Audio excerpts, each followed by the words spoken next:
আজকে আমরা সন্ধ্যার সময় নাস্তা করব, চলুন আপনাদের সাথে শেয়ার করা যাক।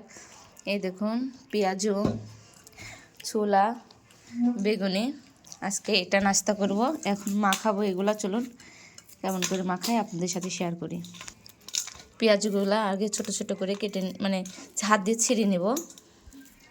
এই দেখুন এবার বেগুনিগুলো হাত দিয়ে ছিঁড়ে ছোট ছোট করে নেব।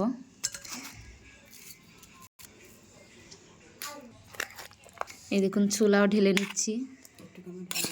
এই দেখুন সব, আপনারা কেউ ভাবতে পারেন এটা ইফতারির মতনই খাওয়া দাওয়া। একটু সরিষার তেলও সাথে দিয়ে দিব। এই দেখুন মুড়ি ঢেলে নিচ্ছি। এবার সব কিছু দিয়ে মাখাবো। এই দেখুন এবার মেখে নিচ্ছি। এই দেখুন আমাদের মুড়ি মাখানো কমপ্লিট। আজকের ভিডিওটা এই পর্যন্তই। কার কেমন লাগলো অবশ্যই কমেন্ট করে জানাবেন। আজকের ভিডিও এই পর্যন্তই। আল্লাহ হাফেজ।